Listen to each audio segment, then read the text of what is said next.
Olá, gente. Meu nome é Flávio Daltro. Eu estou aqui com o meu amigo Kleber Julião e nós vamos iniciar aqui mais uma entrevista dando um seguimento ao nosso projeto do Instituto Reage.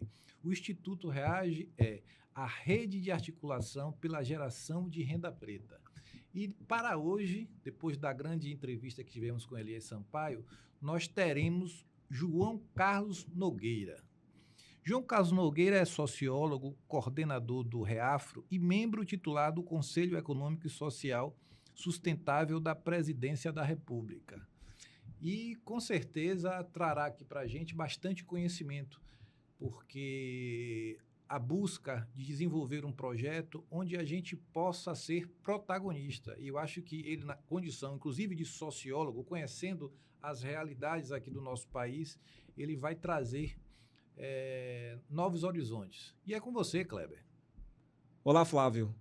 Olá a todos que estão nos assistindo. É um momento muito importante para a gente aqui dar continuidade ao nosso projeto do Reage Entrevista, certo?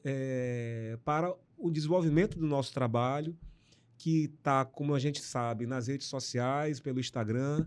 Então, a gente pede sempre que vocês que nos assistem deem um like lá no canal do YouTube, nos sigam no canal do YouTube e fortaleçam, assim, o nosso projeto que visa justamente o fortalecimento da capacidade da população negra em ter condições de fortalecimento de riqueza. E nada melhor do que a gente conversar com uma figura que tem uma expertise muito grande sobre o assunto, que é o João Carlos Nogueira. Olá, Nogueira, tudo bem com você? Seja bem-vindo. Seja bem-vindo.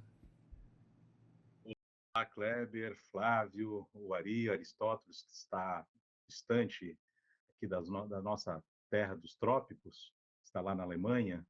Primeiro, quero agradecer demais o convite que vocês me fizeram, o convite institucional do Instituto Reage, uma proposta extraordinária, né, para conversar, debater, articular, fazer, né, essa economia de negras e negros no país. E quero parabenizá-los, né? Antes de tudo, parabenizá-los pela iniciativa.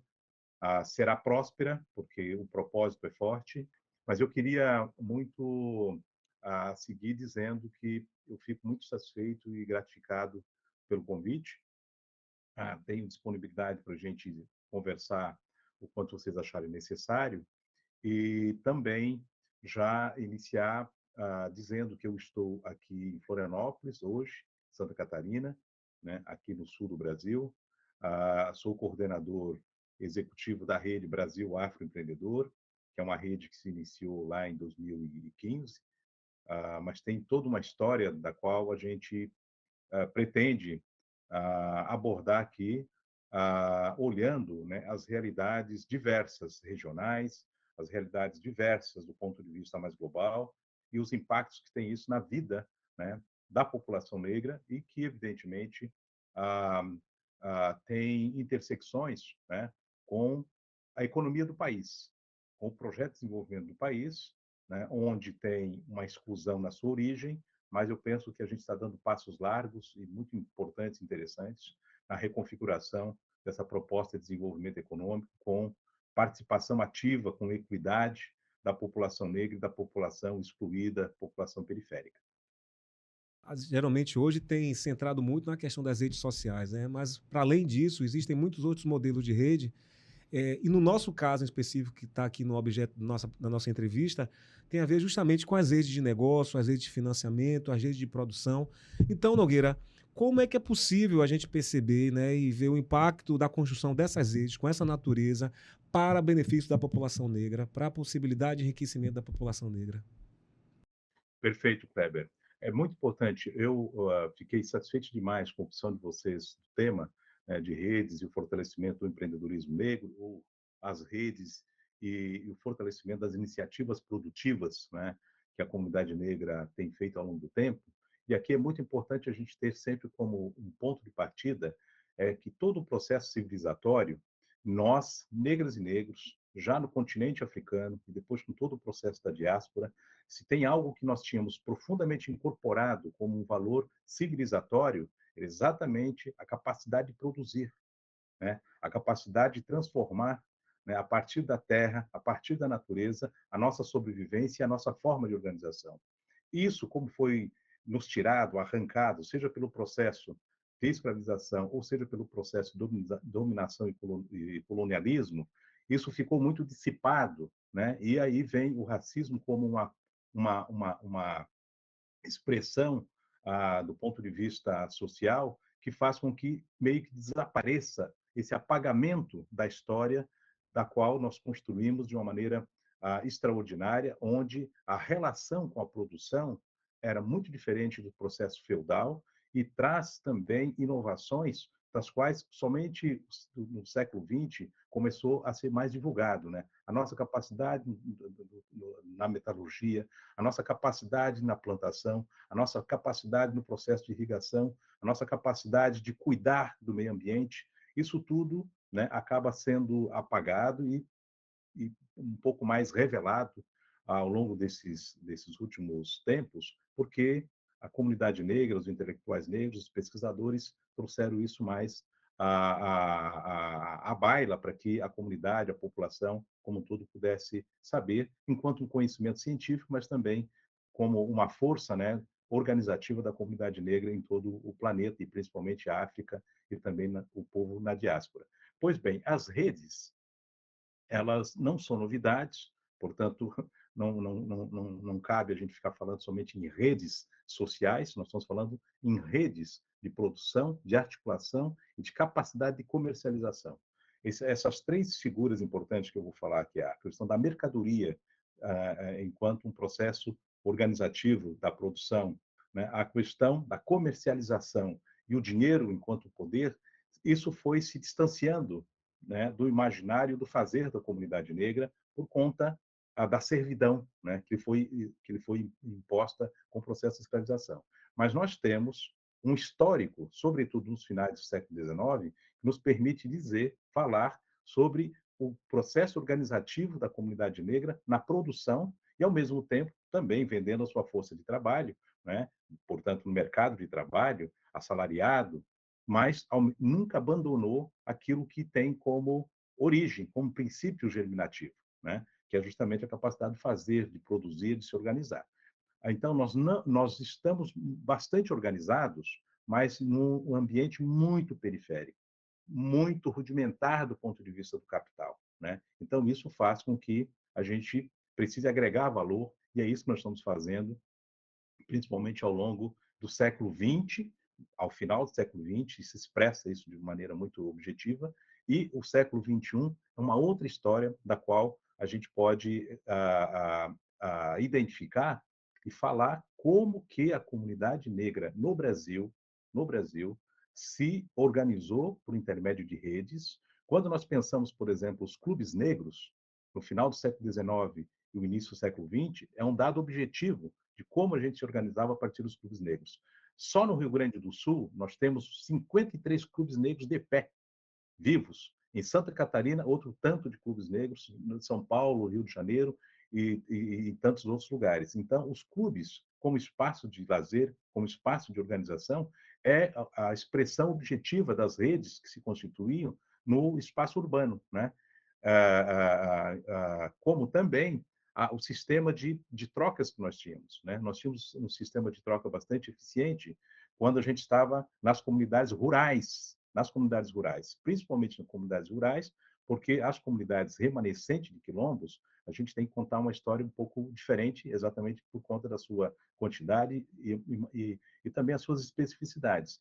Mas os negros no campo se organizavam muito, tinha os pichuruns, onde cada um desses trabalhadores e trabalhadoras de famílias se organizavam para fazer suas trocas e potencializar a produção, fazer suas casas. Então, tem um processo de rede de solidariedade que se expressa hoje no espaço das feiras negras. As feiras negras, que é um outro espaço importantíssimo de socialização, de produção e de venda e de mercado, né? Então, aquilo que eu falava do tripé, que envolve, inclusive, o dinheiro enquanto forma de troca e também de poder, nós não tivemos êxito no sistema capitalista, porque não era essa a forma com que a gente desenvolveu genuinamente. Né? Nós estamos disputando hoje, nas franjas do capitalismo, uma outra forma de organização, e eu penso que as redes contemporâneas, elas expressam muito isso, que eu posso detalhar, conversar um pouco mais com vocês quando eu quero apresentar o que foi a Rede Brasil Afroempreendedor, o que é,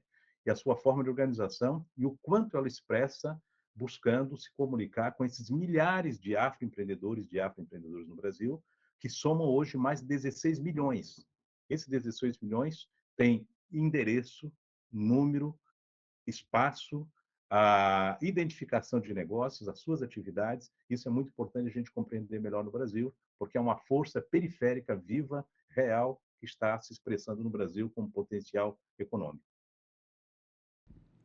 Ok. O Nogueira, a minha dificuldade talvez seja em visualizar essas ações. Eu acho que de muita gente talvez também seja essa dificuldade de visualizar. Você poderia trazer de forma mais concreta, né, essas ações para que as pessoas possam, né, ver como efetivamente ela se apresenta no nosso dia a dia? Perfeito. Um exemplo concreto, as mulheres que comercializam, que produzem, que comercializam o acarajé na Bahia. Né? Então, essas mulheres que produzem o acarajé na Bahia, o que você talvez não consegue identificar, e a população, enfim, os analistas não conseguem identificar, é exatamente porque elas não têm público todos os dias e se manifestando na rua como uma organização tradicional, né? Elas não têm uma associação federativa, elas não têm um sindicato, elas não aparecem dessa forma, né? Mas a produção econômica do acarajé, ela é concreta, entende? Ela é concreta. Então, quando a gente busca um modelo de organização mais convencional, de fato é mais difícil você localizar. Por exemplo, as quebradeiras de coco no Maranhão. A quantidade de mulheres envolvidas nessa atividade produtiva rural é imenso.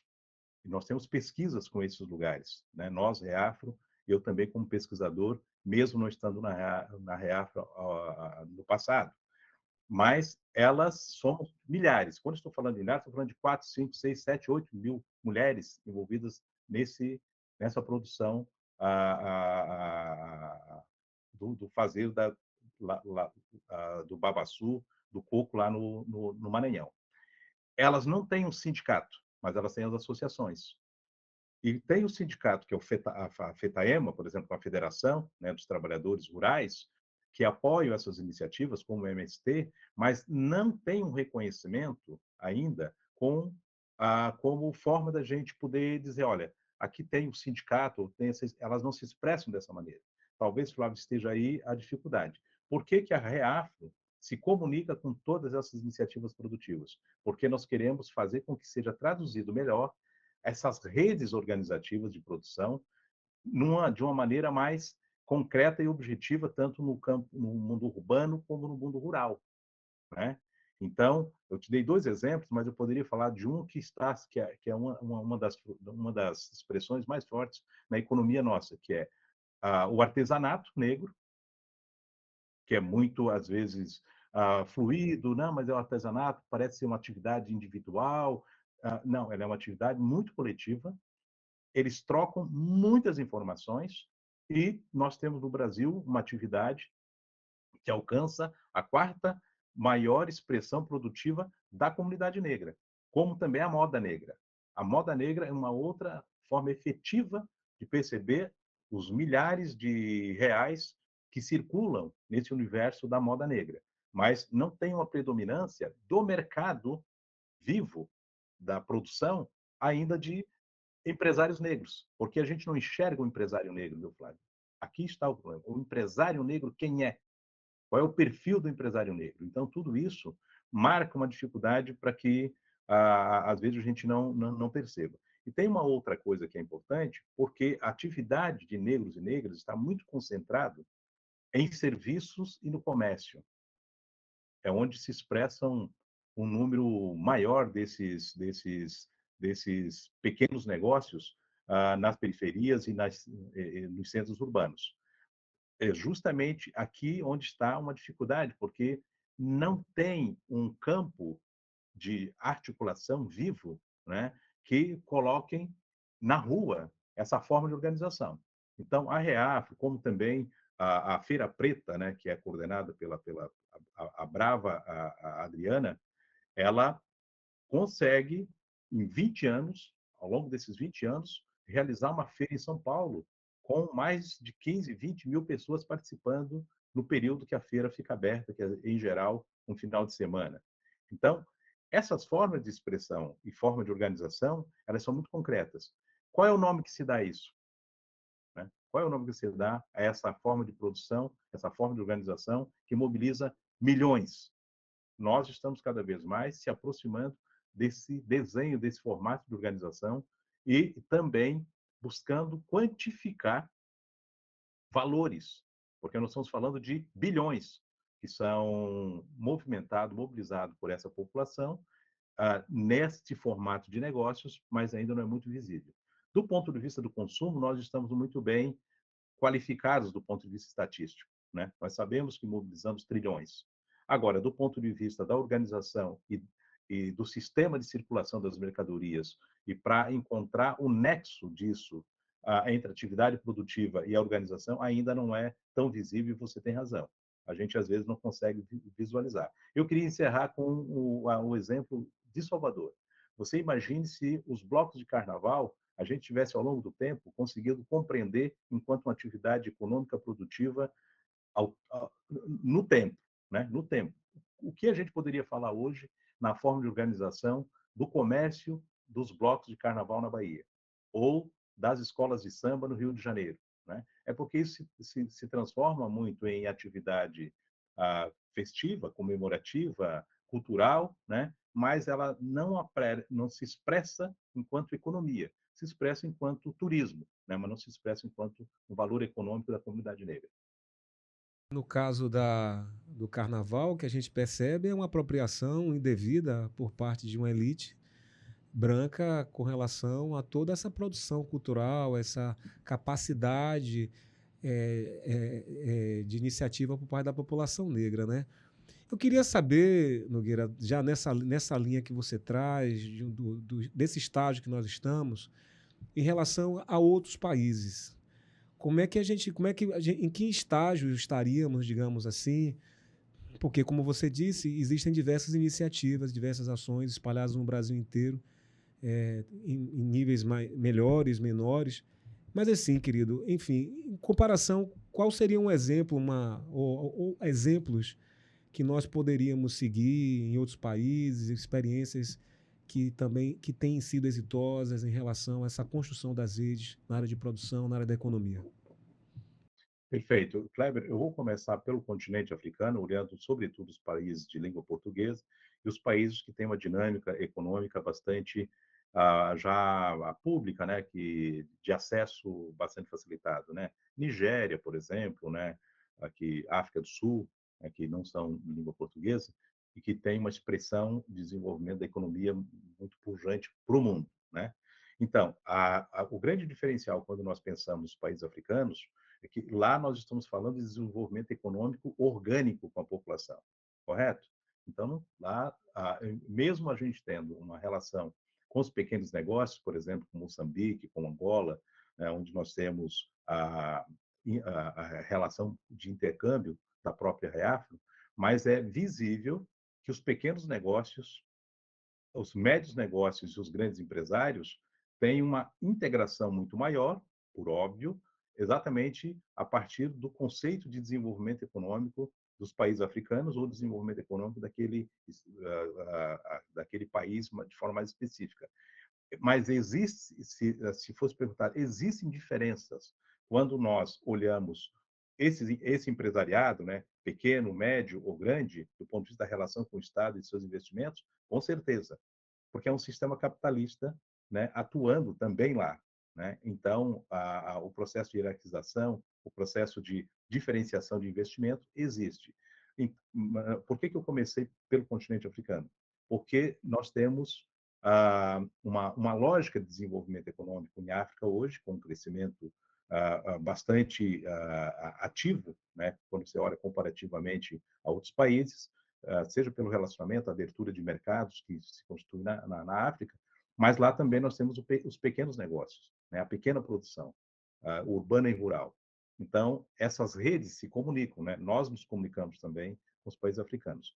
Comparativamente, quando você olha alguns países europeus, né, principalmente a França, ou mesmo a Alemanha, ou Noruega, mas principalmente França, Inglaterra, Alemanha, o processo de colonização e os retornados, né, pensando um pouco também em Portugal, esses retornados e a comunidade negra que ali se encontra nessas periferias, se organiza muito em redes, viu, Fred? Muito em redes. Talvez tenha sido essa a pergunta do Ari, que ele vê lá organizações em alguns lugares, na Alemanha, provavelmente, e não vê no mesmo formato que a gente tem aqui no Brasil. Nós estamos nos reorganizando de uma forma um pouco diferente, mas também tem comparações. Quando você olha essa primeira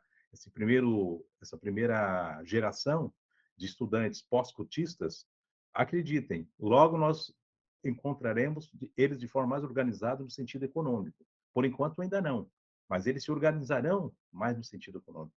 Nós já temos pequenas experiências com isso, principalmente na área de tecnologia, de inovação. Isso aparece já aqui em Santa Catarina, eu percebo, Rio de Janeiro, em vários outros lugares a gente está tendo experiência a partir da associação desses estudantes pós-cotistas, né, os estudantes cotistas.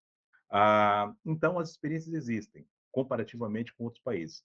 A experiência mais notada por conta da relação que nós temos com os norte-americanos, ela é real. Onde ela não se expressa do ponto de vista orgânico, é porque a forma de comércio, o Brasil ainda é muito, os negros brasileiros ainda têm muita dificuldade operacional com os mercados internacionais, né? Mas, sem dúvida alguma, as redes negras norte-americanas são um espelho muito forte para algumas iniciativas produtivas de redes também no Brasil, né? E claro que aqui nós conhecemos bem o processo com que forçou, inclusive, a comunidade negra norte-americana a se organizar de maneira objetiva.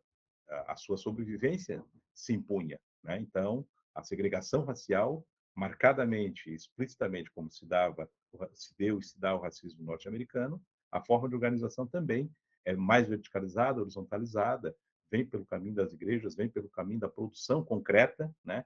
Vem pelo caminho da comercialização concreta. Então, nós não temos um paralelo propriamente com o Brasil nesse sentido, mas as experiências vividas lá, principalmente pós-escravidão, elas são sentidas também aqui no Brasil como experiências históricas, né?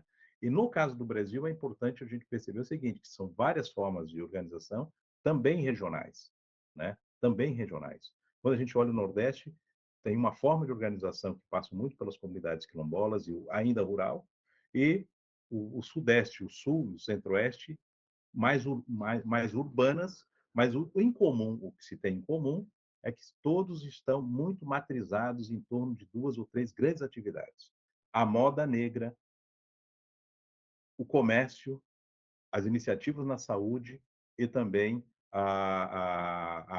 as atividades nos serviços. Então, eu procurei mostrar que nós temos relações comparadas, né, com os países no exterior, do ponto de vista da comunicação, das redes que se interrelacionam, mas no Brasil também nós temos isso de maneira muito mais efetiva do que a gente tinha no passado. Estão crescendo muito, cada vez mais, as hubs, né, as startups pretas e de pretos, né, que a gente, há 5, 6 anos atrás, era muito difícil você ver essa comunicação de redes. E, por fim, o próprio BNDES foi forçado a criar o BNDES Periferias. No BNDES Periferias vão ser investidos por ano 100 milhões para que a gente possa justamente fazer investimentos nas periferias. Agora, pasme, mesmo sendo uma iniciativa do banco para as periferias, os critérios ainda nas periferias chegam mais próximo das organizações brancas. Por quê? Porque as organizações brancas estão organizadas também nas periferias, entende? Agora, a população periférica é preta, né? Então, é uma disputa permanente, professor Kleber, é uma disputa permanente no que diz respeito aos espaços da produção da economia negra. É uma disputa permanente. Essa disputa ela vem ao longo do tempo, hoje de forma muito mais organizada, conosco, porque a gente também tem capacidade de realização. Nós temos bons técnicos, nós temos redes constituídas e temos algum capital, pequeno capital, já para fazer investimento. A gente tem umas perguntas, né? O Flávio quer fazer uma e depois eu passo para a gente saber Não, na sobre a verdade, Reafro. não seria nenhuma pergunta, mas sim em complementação, um comentário diante do que você traz, Nogueira. É saber justamente que a gente avança. Nós temos aí o que você falou. Nós temos uma nova geração chegando que já. Eu sempre pautei o nosso desenvolvimento da população negra em dois pilares: a necessidade do desenvolvimento, conhecimento e o desenvolvimento econômico. E me parece que a gente começa a dar um passo, né? Já passar a barreira simplesmente do conhecimento para o da produção de riquezas, que eu acho que seja aí um gargalo para a gente tentar fazer com que essa população se desenvolva economicamente. E é isso aí, Kleber. Bom, eu acho que, pegando a carona aqui na sua última fala, Nogueira, suscita da gente a curiosidade da experiência da Reafro, enquanto uma agência que tem buscado organizar todas essas atividades. Então, eu gostaria muito de saber o que é que você pode dizer, trazer sobre a experiência de vocês nessa organização, como você já falou, que já tem mais de uma década, e que vem desenvolvendo essa articulação, esse trabalho. Perfeito. Eu não sei, Flávio, se você consegue subir, eu não sei como funcionaria aqui, eu acho que não, né? Perfeito. Ótimo, ótimo, gostei. Eu estava esperando aqui, já está lá. Então, a rede, Kleber, ela tem uma história muito interessante, porque foi um tensionamento do movimento social negro que trabalhava com o tema, com uma agenda do desenvolvimento econômico e da economia negra no Brasil. Isso já nos anos 80, nos anos 90, e vocês devem lembrar que o Brasil tem ainda, né, os CEABRAS, que são os coletivos de empreendedores e empresários negros no Brasil. E tinha também a ANSEABRA, que era a Associação Nacional de Empreendedores e Empresários Negros no Brasil, que era coordenada pelo nosso saudoso João Bosco, o João Carlos Martins, que hoje também faz parte da Reafro, a Ruth Pinheiro, que foi quem presidiu a primeira vez a Reafro. E a rede, ela se constitui como um projeto tensionando muito com quem? Com o SEBRAE, porque o SEBRAE é quem representa ou quem atende os milhares de pequenos e microempreendedores, os chamados trabalhadores, né, por conta própria, né, ou empresários por conta própria. E esses micro e pequenos empreendedores, né, essas micro e pequenas iniciativas produtivas, elas não tinham, até 2010, nenhuma estratificação de quem era preto e pardo. E foi o que nós fizemos quando eu fui do SEBRAE, fui consultor técnico nacional do SEBRAE, em Brasília, e lá nós trabalhamos muito para que pudesse ser divulgados os dados. O SEBRAE desagregou da PNAD, e pela primeira vez nós tivemos os dados raça-cor no público atendido pelo SEBRAE.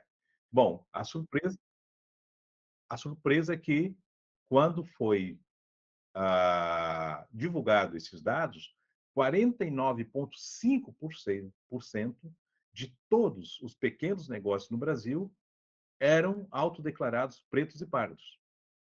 O Sebrae tomou um susto, né? Tomou um susto. Nós estamos falando de 14 milhões de pessoas que eles não sabiam, mas não sabiam mesmo, em 2012, não sabiam que existia esse público. Nós começamos a olhar com muita atenção esse público e o Sebrae aprovou, a partir de uma demanda da sociedade civil, do Instituto Adolfo Bauer, e também do, do, do, do oh, meu Deus, esqueci agora o nome do CEABRA, né? Do Coletivo de Empresários e Empreendedores Negros de São Paulo, com o João Carlos Martins. Eles aprovaram um projeto bastante interessante, que eu coordenei esse projeto, para que a gente pudesse mobilizar os pequenos negócios no Brasil. Eu realizei, praticamente em todos os estados, oficinas técnicas para compreender melhor o que era esses empreendedores negros e negras com seus pequenos negócios. Realizamos, em seguida, seminários, já com projeto, foi um projeto com investimento de quase 5 milhões. Nós realizamos seminários por 2 anos. Eu tinha uma equipe de 20 e tantas pessoas trabalhando comigo e coordenei essa equipe, e nós conseguimos fechar em 2 anos e meio, quase 3 anos, um diagnóstico deste campo de existência produtiva da comunidade negra. Nós, quando fechamos os dados em 2015, né, nós tínhamos no Brasil 52% de todas as iniciativas de pequenos negócios, formais e informais, eram conduzidas por homens negros e mulheres negras, principalmente mulheres negras, na informalidade. Aí veio o MEI e assim por diante. Então, a rede, ela é produto dessa mobilização. Foi a primeira vez que a gente conseguiu fazer uma grande mobilização no país, e é por aí que nós fomos percebendo a constituição dessas pequenas redes, das pequenas redes locais, das pequenas iniciativas, das pequenas feiras que aconteciam e que ficavam dispersas. Então, nós trouxemos para um ambiente onde o network, as conversas, às vezes inimagináveis, por uma mulher que produzia no Amapá, se encontrar com uma mulher do Sul e assim por diante. Isso nós asseguramos em 2015, numa grande assembleia, onde nós constituímos a REAFRA.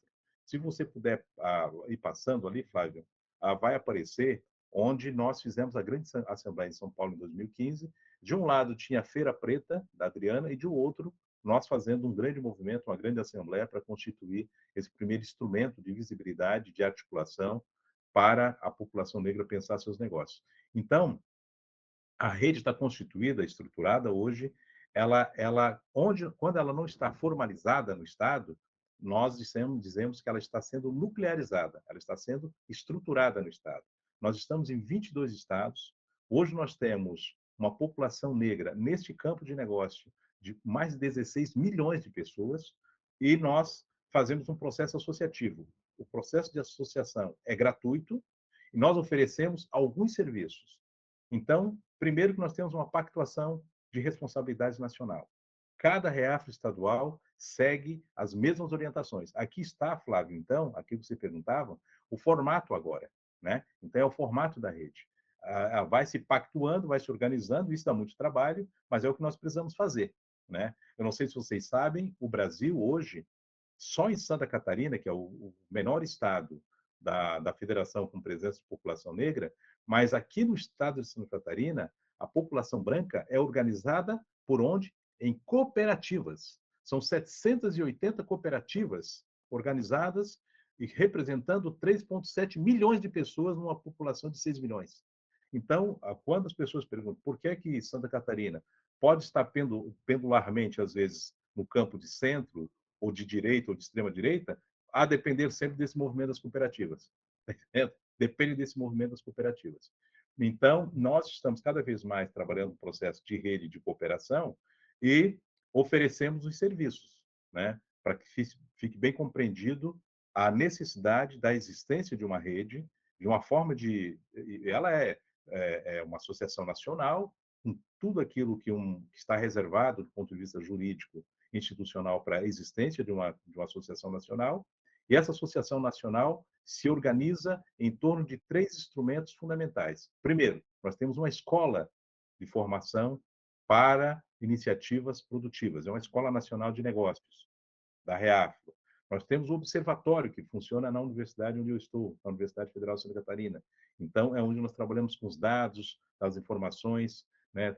Cotejamos pesquisas, buscamos ter iniciativas também com experiências, né? Estudos de caso. Então, isso é uma das atividades que a REAFRO desenvolve no observatório. Mas nós temos 3 grandes programas. Nós temos um programa de mentoria, um programa de mentoria, onde ele é permanente, nós temos investimentos de doações ou de outras formas de projeto, é permanente. Hoje nós estamos concluindo com 42 mulheres negras e indígenas, em um processo seletivo de 330, que ao final do curso elas recebem um investimento, né? Já passaram por todo o processo de capacitação e de monitorias e de acompanhamento, e recebem um investimento de capital semente de 3 a 5 mil reais, né? Se forem formalizadas é um valor, não formalizadas é outro. Vejam, nós não abandonamos ninguém. Nós temos um lema na rede, é o seguinte: ninguém solta a mão de ninguém. Pretos e pretas juntos para estruturar e conduzir essa rede. Então, o programa de mentoria é para isso. Nós temos um segundo programa, que é um programa muito forte, que é um programa Reafro Mais Saúde, exatamente pensando a política do cuidado, pensando as tensões, né, com a saúde mental, que principalmente as mulheres negras têm tido, isso é em todo o planeta, né, sobretudo pós-pandemia, mas nós sabemos que é um dos pontos fundamentais a cuidar da saúde da população negra, a saúde mental da população negra.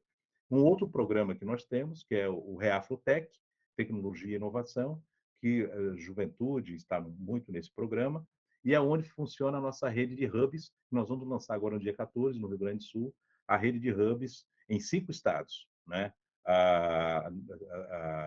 No Rio Grande do Sul, que é a primeira grande experiência com o Ilhota Hub, vamos constituir hubs no Maranhão, Pernambuco, Pará, Amapá e Rio de Janeiro. Dia 14 de novembro, vocês estão convidados para acompanhar, nós vamos lançar essa rede dos hubs Reafro. Você é aqui na Bahia, amigo? Então, na Bahia, logo a gente vai poder falar da data, mas será lançado, sem dúvida alguma, aí na Bahia, a hub da Reafro na Bahia.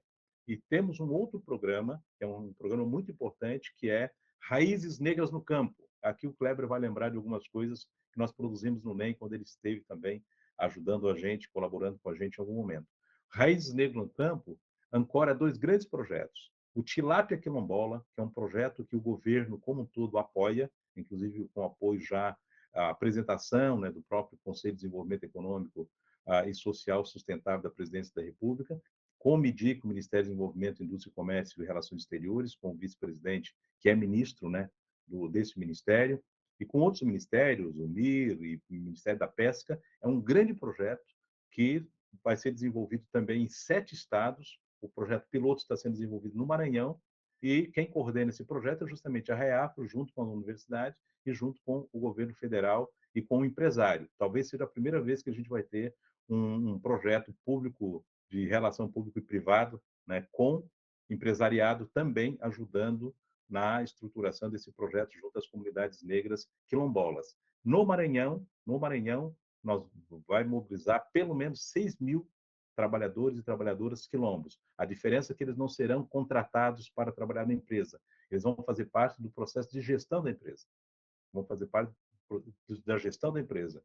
É um projeto extraordinário que está em andamento, com apoio do BNDES, com apoio de alguns fundos internacionais, apoio do Banco do Brasil, apoio do Banco Nordeste e apoio, evidentemente, dos governos de estado, no caso do Maranhão, o governo do Maranhão. Então, o outro projeto que está ancorado no programa Raiz Negra no Campo é justamente o Terra Negra Brasil, que é o acesso à terra via o crédito, né? Que nós já tivemos essa experiência no passado, coordenadas e desenvolvidas pelo Núcleo de Estudos Negros, junto ao MDA, e nós estamos retornando com esse projeto. Então, a Reafro, essa grande articulação, por isso que essa rede se articula com todas as micro-redes e forma esse instrumento poderoso, que é justamente mexer com a economia negra, aquilo que nós estamos chamando da pequena economia, da macroeconomia, porque atinge também os indicadores da macroeconomia, mas que é a economia comunitária, a economia do comum, a economia que começa a ser germinada ali, às vezes, com algo bastante despretensioso do ponto de vista da escala, mas logo você pode ter uma escala extraordinária e, com isso, fortalecer o local, fortalecer o território, fortalecer a comunidade negra e fortalece também uma economia articulada nacionalmente e internacionalmente com aquilo que a gente está fazendo. É esse o grande papel, a grande estratégia que nós temos com a rede, e com isso nós estamos provando que é possível você ter a preservação do meio ambiente discutir economia sustentável e fortalecer e potencializar o conhecimento e a articulação de negros e negras nos seus territórios. Perfeito, Nogueira.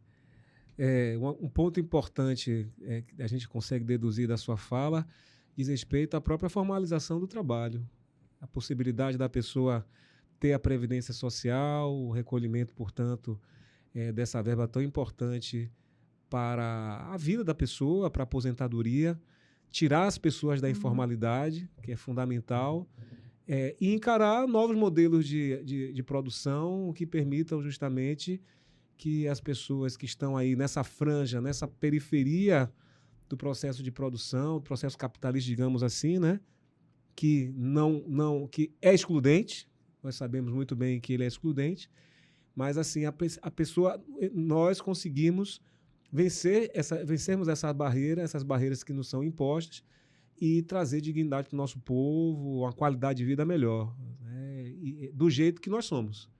Então acho que é um ponto importante de ser frisado. Flávio, a gente está chegando no final da nossa entrevista. Você tem mais alguma pergunta para fazer? Na verdade, o Nogueira foi bastante esclarecedor. Eu acredito que uma entrevista só não será o suficiente. Em breve nós vamos ter que convidá-lo aqui para participar mais em um episódio. Sim, com certeza. A gente sabe que a gente está aqui dando os passos iniciais a um processo de formação, de qualificação do nosso próprio grupo, né? Perfeito, perfeito. Do grupo Reage, e de todo o público que vem nos acompanhando, que apoia esse nosso projeto, certo? Bom, então... Nogueira, eu vou deixar aqui para Nogueira fazer as suas considerações finais, dizer que é uma honra tê-lo aqui participando e trazendo todo o seu conhecimento de pesquisa de campo, né? E isso é importante porque você traz dados, você traz estudos, e é isso que a gente está precisando ouvir, e a população negra está precisando ouvir. Perfeito. Flávio, Kleber, Ari, Aristóteles, para mim é um prazer poder contribuir. E nós estamos, eu tenho dito isso com muita frequência, nós estamos num processo de transição. Nós tivemos o processo de transição mais conhecido no Brasil, que é justamente a transição do trabalho, a mão de obra escrava para o trabalho livre, e a exclusão no projeto nacional foi evidente, e as ferramentas objetivas para que a população negra pudesse a, ter nas suas mãos o seu destino de emancipação e autonomia foi tirado completamente, né? Que é justamente a terra, né? E a possibilidade de criar iniciativas no mundo urbano no início do século XX. Né? Isso foi roubado, saqueado da população negra, e os resultados das desigualdades estão aí para revelar exatamente isso. No entanto, agora, no século XXI, nós estamos vivendo uma transição já agudizada, exatamente naquilo que o Aristóteles falava, que é o conhecimento, né? O conhecimento, essa fase fundamental, importantíssima no processo civilizatório, que é a sociedade do conhecimento e a economia diversificada, né? Ao mesmo tempo, tendo junto a isso um domínio absoluto do processo de financiarização dos bancos, né, como catalisadores de todo o domínio, né, das estratégias econômicas no sistema capitalista. Com isso, a transição nossa, ela precisa estar agora, nós precisamos estar dentro do jogo, absolutamente dentro do jogo, na mesa principal. E para que a gente esteja na mesa principal e no jogo, é conhecimento, é capacidade de compreender a conjuntura e os movimentos globais e também dominar as tecnologias.